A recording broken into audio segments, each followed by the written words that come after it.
Police को पूरा निर्देश है भाजपा की तरफ से कि आम आदमी पार्टी का कैंडिडेट जहां कहीं भी घूमो उसको रोको। इसका मतलब निष्पक्ष चुनाव होना असंभव है। कादियान साहब के साथ चुनाव प्रचार कर रहे थे, लेकिन पुलिस के साथी आए, बोले कि भैया आपके पास आप प्रचार नहीं कर सकते। तो हम लोग वापस आ रहे हैं, भैया हमारा नेता भी जेल में और हम प्रचार भी नहीं कर सकते। और मैं आर.के. जायसवाल और आप देख रहे हैं जनमत की पुकार। सोमनाथ भारती जी हमारे साथ मौजूद हैं। प्रेस कॉन्फ्रेंस में चुनाव आयोग पर बड़ा सवाल खड़ा किया। आपने सुना नहीं सवाल क्यों खड़ा किया हमने? चुनाव आयोग जो है आज का सबसे दुर्बलतम आयोग है। यह है मोदी आयोग, क्योंकि 3 सदस्यों की कमेटी ने इसको बनाया।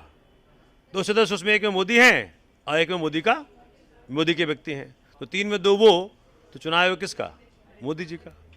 तो मोदी जी का जो चुनाव आयोग है वो इस वक्त भाजपा के एक्सटेंडेड पॉलिटिकल विंग की तरह काम कर रहा है।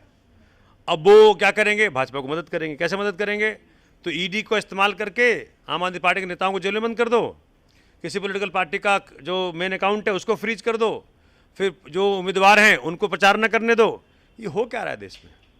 भारत देख रहा है कि जो अनडिक्लेयर्ड इमरजेंसी है उसका भारत माकूल जवाब देगा 24 के चुनाव में। रामलीला मैदान में अब इंडिया गठबंधन का महारैली है, क्या मुद्दे रहने वाले हैं? मुद्दे हैं देश बचाओ, संविधान बचाओ, लोकतंत्र बचाओ, भाजपा भगाओ। और मैं देख पा रहा हूं कि इस वक्त भारत माता का हर वो सपूत, हर वो बेटा, हर वो बेटी जो इस देश से प्यार करता है, संविधान से प्यार करता है, सब आएंगे, आकर के एक ही काम करेंगे, भाजपा भगाओ। लोगों के बीच में जा रहे हैं वोट मांगने लोग, क्या माहौल लग रहा है? लोग गुस्से में हैं, बहुत आक्रोशित हैं। अरविंद केजरीवाल के अरेस्ट के बाद लोग बहुत गुस्से में हैं। एक ही व्यक्ति रहा हिंदुस्तान के पॉलिटिक्स में जिसने कि इस देश के अंदर शिक्षा, स्वास्थ्य, बिजली, पानी की राजनीति की, गरीबों को, मिडिल क्लास फैमिलीज़ को बहुत फ़ायदा पहुँचा। करीब 10 से 15 हज़ार रुपये का फ़ायदा पहुँचता है हर घर को। और ऐसे शख्स को बंद करके रखना जेल में, जहाँ की सबूत तुम्हारे खिलाफ है। आपने 55 करोड़ रुपया रेड्डी से लिया, शराब जो कारोबारी था, उसके आधार पे आपने उसको बेल दिया और आपने उसको बोला कि देख और काम कर, तू केजरीवाल का नाम ले। पिछले 6 स्टेटमेंट्स में केजरीवाल का नाम नहीं है, 7वें में आपने उसे नाम लिखवा लिया केजरीवाल का। भाई जब कोई 6 महीना जेल में बंद रहेगा तो टूट ही जाएगा वो। बोला तुम चाहो तो मैं मोदी का नाम लिख दूँ। तो ऐसा है, अगर ईडी वाले चाहें तो मोदी का नाम लिखवा लें उसमें। इसलिए सबका समय आएगा। जेल से ही सरकार चलेगी? चल रही है। कब तक चलेगी? चलेगी जब तक जनता का आशीर्वाद केजरीवाल जी के साथ है तब तक चलेगी। किसी भी लोकतंत्र में जो सबसे ज्यादा महत्वपूर्ण इकाई है वो है चुनाव आयोग, इलेक्शन कमीशन। इलेक्शन कमीशन के बारे में खुद चुनाव आयोग क्या कहता है, मैं आपको पढ़ के सुनाता हूं। कहता है कि election commission is an autonomous constitutional authority. This I am not saying this is on the website of Election Commission. The Election Commission of India is an autonomous constitutional authority. Autonomous, I am stressing upon this. Responsible for administering union and state election processes in India. The body administers elections to Lok Sabha, Rajya Sabha, state legislative assemblies in India and offices of the president and the vice president of the country. So it says that it is autonomous body. Now how autonomous it has been and what has been said about Election Commission otherwise in the Constitution of India, that also I would like to read out, because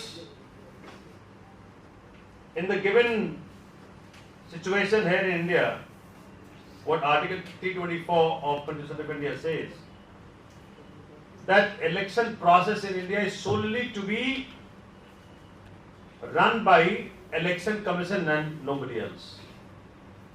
So what is the sanctity? And why I am saying so, because I will just bring out to your attention, अभी दिखाऊंगा मैं आपको एक video जो आपको categorically दिखाया किस प्रकार से इलेक्शन कमीशन अपनी ड्यूटी संवैधानिक रूप में अदा नहीं कर रहा है। आपको याद होगा कि इलेक्शन अनाउंसमेंट के बाद, और मैं इसका रेफरेंस ड्रॉ करूंगा, किस जमाने में इस देश में इलेक्शन कमीशन होते थे, टीएन सेशन। जब टीएन सेशन थे उस वक्त election commission government of India को भी इंस्ट्रक्शन देता था। भारत के संविधान के अनुसार चुनाव अनाउंसमेंट के बाद देश की कमान एक तरह से कि चुनाव निष्पक्ष हो, किसी के बगैर दबाव के हो, इसका पूरा का पूरा दारोमदार इलेक्शन कमीशन होता है। लेकिन आपको ज्ञात है किस प्रकार से इलेक्शन कमीशन ने पिछले दिनों ऐसे अनेकों कारण हम सबको दिए एक विश्वास करने के लिए कि इलेक्शन कमीशन निष्पक्ष नहीं है, इस वक्त भाजपा का एजेंट की तरह काम कर रहा है।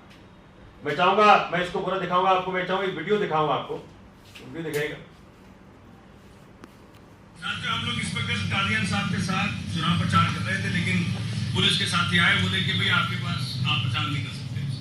तो हम लोग वापस आ रहे हैं, भाई हमारा नेता भी जेल पे और हम प्रचार भी नहीं कर सकते। तो मोदी जी क्या चाहते हैं, हम घर बैठ जाए? तो साफ साफ बोलते कि भाई हिंदुस्तान में लग गई अब इमरजेंसी, आप बैठ जाओ। तो कादिया साहब और हम प्रचार कर रहे थे, लेकिन वो 4 भी राउंड नहीं कर रहे। उनको ऐसा इंस्ट्रक्शन है, पुलिस कुछ नहीं कर सकती, पुलिस जो इंस्ट्रक्शन है वही कर रही है। लेकिन मैं इस बात को अपोज कर रहा हूँ और इसका विरोध दर्ज कर रहा हूँ। कानून को मानने वाले लोग हैं, अगर पुलिस हमें कह रही है, जबकि ऐसी कोई पत्र नहीं है, कोई ऐसा आदेश हमें नहीं लगता, लेकिन फिर भी इनके ऊपर हिडन आदेश है कि आम आदमी पार्टी वालों को प्रचार नहीं करने देना, इसमें हम प्रचार अपना रोकते हैं ताकि कोई किसी प्रकार की दिक्कत हो। और ये लोकतंत्र के लिए खतरा है, इसलिए सभी लोग 31 मार्च को जरूर पहुंचो। 31 मार्च को भारी संख्या में पहुंचो और ये ऑटोक्रेटिक जो लोग हैं, जो डेमोक्रेसी के दुश्मन हैं, उनको मालूम पड़े कि हिंदुस्तान में डेमोक्रेसी है, प्रजातंत्र है, जो प्रजा चाहेगी वही होगा। धन्यवाद, जय हिंद, जय भारत। ये जो वीडियो आपने देखी, ये वीडियो कल शाम की है। जैसा आपको ज्ञात है कि मैं नई दिल्ली लोकसभा कंस्टिट्यूंसी से आम आदमी पार्टी इंडिया अलायंस का उम्मीदवार हूं और जनता के बीच में जाकर प्रचार करना मेरा हक है। जब मैं प्रचार करने पहुंचा अपने लोकल विधायक वीरेंद्र कादियान जी के साथ दिल्ली कैंट में, तो वहां पे 5 मिनट प्रचार करने के बाद काफी सारी संख्या में पुलिस बल पहुंच गया। वहां के जो एसएचओ थे श्री विपिन और एक मिस्टर तेवतिया, उन लोगों ने इस प्रकार का व्यवहार किया जैसे कि हमने कोई बहुत बड़ा अपराध कर दिया। उन्होंने कहा कि हम आपको प्रचार करने नहीं देंगे। बोले क्यों? बोला परमिशन दिखाइए। मैंने कहा भाई इलेक्शन कमीशन के जो प्रावधान बने हैं, जहां परमिशन लाने गए थे, वो कहते हैं कि अभी तक आपका नॉमिनेशन नहीं हुआ है। जब आपका नॉमिनेशन हो जाएगा तो हम आपको परमिशन टाइप कर देंगे। अच्छा, मैंने कहा देखो इस प्रकार के आर्गुमेंट उन्होंने दिए। कहते अच्छा कोई बात नहीं, लेकिन फिर आप 144 लगाए। तो मैंने कहा भाई 144 का दिखाओ, क्या है पर्चा, क्या कारण से लगाया 144, कहां लगाया 144? कहते वो हम नहीं दिखाएंगे, वो थाने में है। अभी परसों ही जो एक सीजेआई हुए यू ललित साहब, वो कह रहे थे कि एक सभा में कि peaceful protest is once constitutional right, और वो इन्होंने इसलिए कहा क्योंकि जो ये रैंपेंट हर वक्त जहां कहीं भी देखो 144 दिल्ली के अंदर लगा दिया जाता है। कई बार 144 दिल्ली हाईकोर्ट के सामने आया, कई बार इसको चैलेंज किया, कई बार रिक्वेस्ट किया गया। तो 144 का एक प्रॉपर मैंडेट है, स्पेसिफिक कारण बताना होगा, जिस क्षेत्र में लगा है वो बताना होगा, लेकिन कहीं कोई पुलिस नहीं बता रही। भाजपा पुलिस को दुरुपयोग करके आम आदमी पार्टी इंडिया अलायंस के उम्मीदवारों के प्रचार को रोक रही है, जैसा आपने देखा। मैं आपको सिलसिलेवार तरीके से आगे से बताता हूं।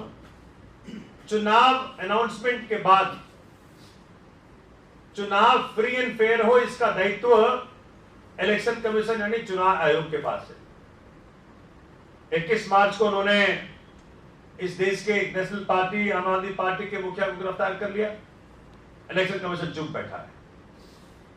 22 तारीख को जब प्रोटेस्ट किया गया इसके खिलाफ, आप लोगों ने देखा किस प्रकार से दिल्ली को छावनी में तब्दील कर दिया गया। 23 मार्च को जब हमने शहीदी पार्क में जाकर के श्रद्धांजलि अर्पित करने का प्रयास किया शहीद भगत सिंह जी को, उस दिन भगवंत मान साहब भी आए, पंजाब के माननीय मुख्यमंत्री भी आए, कई सारे मंत्री भी गए, विधायक गए, उसको भी इन्होंने एक छावनी की तरह तब्दील कर दिया। और उस दिन भी सोमनाथ भारती को बस में बिठा के डिटेन कर लिया और काफी देर तक डिटेन रखा। फिर देखिए 24 तारीख को हमने कैंडल मार्च किया दिल्ली में, उसमें भी हर प्रकार से पुलिस ने रोकने का प्रयत्न किया। 26 तारीख को जब पीएम हाउस में घेराव था, उस दिन भी, और देखने को क्या आ रहा है, जो प्रोटेस्ट भाजपा आयोजित कर रही है वहां तो बड़े मजे से वो आयोजित कर रहे हैं, वहां पे कोई पुलिस फोर्स नहीं, कोई पुलिस बल नहीं, और जहां आम आदमी पार्टी कर रही है वहां पे खूब पुलिस बल है, चाहे व्यक्ति को चोट लग जाए, चाहे व्यक्ति को हर्ट हो जाए, लेकिन वहां पुलिस बल का उपयोग हो रहा है। 27 मार्च को हमने पैम्पलेट डिस्ट्रीब्यूशन किया, उसमें उन्होंने रोकने का प्रयत्न किया। हमने जहां जहां मेट्रो के बाहर पैम्पलेट डिस्ट्रीब्यूट किए वहां रोकने का प्रयत्न किया। 28 तारीख को जब माननीय केजरीवाल साहब आए, उस दिन भी उन्होंने जगह जगह हम लोगों को अरेस्ट करने का प्रयत्न किया। तो मैं ये देख पा रहा हूं कि चुनाव आयोग जैसे ईडी है, वैसे ही चुनाव आयोग भी भाजपा का एजेंट की तरह काम कर रहा है। उसका कारण भी साफ नजर आता है। जो 3 सदस्यीय टीम ने इसने के चुनाव आयोग के सदस्यों को चुना, जिसमें कि अगर आपको याद होगा कि 3 सदस्य में पहले हुआ करते थे माननीय प्रधानमंत्री, फिर भारत के मुख्य न्यायाधीश, फिर एलओपी लीडर ऑफ अपोजिशन, जिसको सदन के अंदर भाजपा ने माननीय मुख्य न्यायाधीश को हटा करके प्रधानमंत्री का नुमाइंदा, एक प्रधानमंत्री हो गए, एक उनका मनोनीत व्यक्ति हो गया।